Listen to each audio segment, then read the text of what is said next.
ہم کریں تو بدعت ہو جاتا ہے، ہم کریں تو گمراہیوں کی طرف چلے جاتے ہیں۔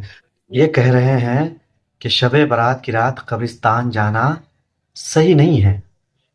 جب بھی شب برات کی رات آتی ہے تو ایسے لوگوں کو مرچی لگنے لگتی ہے، ایسے لوگوں کو تکلیف ہونے لگتی ہے۔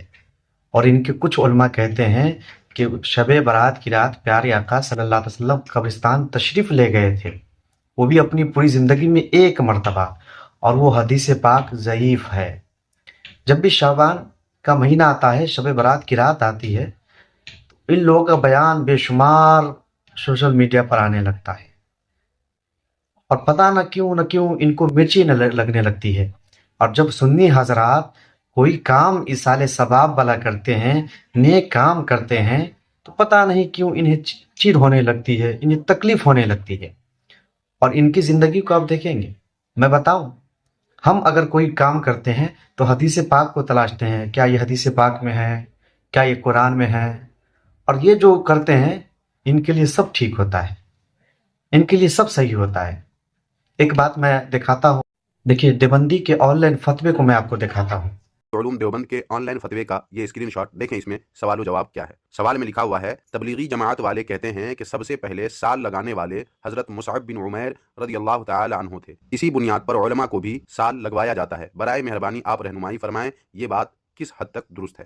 اب اس کا جواب نیچے دیکھیے، صاف لکھا ہوا کہ موجودہ تبلیغی جماعت کا طریقہ کار جماعت والوں کا ایجاد کردہ طریقہ ہے، یہ کہیں سے ثابت نہیں بلکہ جماعت والوں کا اپنا ایجاد کردہ طریقہ ہے، اور الیاس صاحب سے قبل اس نہج پر کبھی تبلیغی کام نہیں ہوا۔ یہ تبلیغی کام جو تبلیغی الیاس ہے ان سے پہلے اس نہج پر کبھی نہیں ہوا۔ آگے دیکھیں، لکھا ہے نہ چلہ لگانے کا کوئی ثبوت ملتا ہے، نہ سال لگانے کا ثبوت ملتا ہے، اور صحابہ کرام کے دور میں بھی اس طرح کی دعوت و تبلیغ کا کوئی طریقہ رائج نہ تھا۔ حضرت مصعب بن عمیر رضی اللہ تعالی عنہ کا موجودہ طریقہ کار پر سال لگانا محتاج دلیل ہے۔ تو سامعین، اس حوالے سے معلوم ہوا کہ موجودہ تبلیغی جماعت کا ثبوت کسی حدیث سے نہیں۔ دیکھیے یہ لوگ ہم سب کو شرک کا فتویٰ لگاتے ہیں، اور پہلے ان کی حقیقت کو دیکھیے کہ ان کی جماعت میں کیا حدیث پاک میں لکھا ہے، جو ان کا طریقہ ہے، جو ان لوگوں نے جماعت بنایا ہے، کیا یہ بنانا ان کا طریقہ حدیث میں لکھا ہے؟ دیکھیں، اب یہ دیکھیں کہ یہ لوگ ہمیں قبر پر جانے سے منع کرتے ہیں،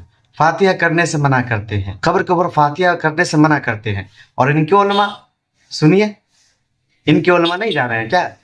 دیکھیے ان کے علماء کیسے قبرستان جا رہے ہیں۔ الدین قاسمی ہے، جیسا کہ آپ اس پر نام لکھا ہوا دیکھ سکتے ہیں۔ اس کتاب کے صفحہ نمبر 10 پر دیکھیں کہ جو کتاب لکھنے والے ہیں وہ اپنے زمانہ طالب علمی کی بات لکھ رہے ہیں، اور یہاں پر ہائی لائٹ والی جگہ کو دیکھیں، لکھا ہوا ہے کہ جب ایشیا کے عظیم درسگاہ دارالعلوم دیوبند میں تحصیل علم کے لیے داخل ہوا تو وہاں باقاعدہ اور منظم طور پر دیوبند کے اساتذہ اور طلباء کو مزار قاسمی میں خصوصاً صبح کے وقت فاتحہ اور ایصال ثواب اور حصول برکت کے لیے جاتے ہوئے دیکھا کرتا تھا۔ دیکھ رہے ہیں، باقاعدہ اور منظم طور پر دارالعلوم دیوبند کے اساتذہ اور طلباء کو مزار قاسمی میں خصوصاً صبح کے وقت فاتحہ اور ایصال ثواب اور حصول برکت کے لیے جاتے ہوئے دیکھا کرتا تھا۔ ابھی اور دیکھیے آگے لکھا ہوا ہے، دارالعلوم میں 5 سال تک چہارم تا دورہ حدیث تعلیم حاصل کرنے میں مشغول رہا۔ دریں اثنا میں نے وہاں کے اساتذہ اور طلباء کو مسلسل اور متواتر مزار قاسمی پر آمد و رفت کرتے ہوئے پایا۔ تو دیوبندیوں بتاؤ، دارالعلوم دیوبند کے اساتذہ اور طلباء جو صبح مزار قاسمی میں فاتحہ، ایصال ثواب اور حصول برکت کے لیے باقاعدہ، منظم اور مسلسل اور متواتر جاتے ہیں، وہ کس حدیث سے ثابت ہے؟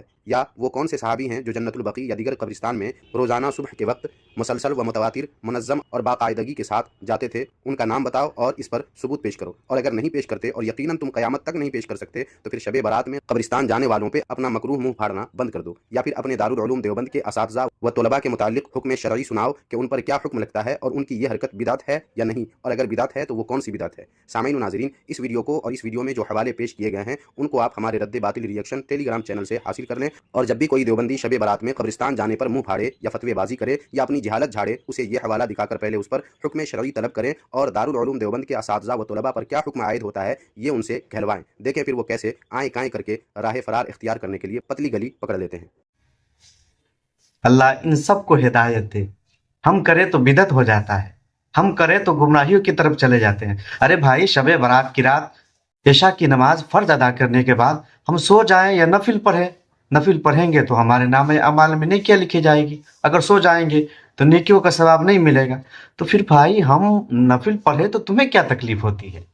اور قبرستان جانے کی بات کرتے ہو تو تمہارے علماء دیکھو، آج تم لوگ ہمارے اوپر شرک کا فتوے لگاتے ہو،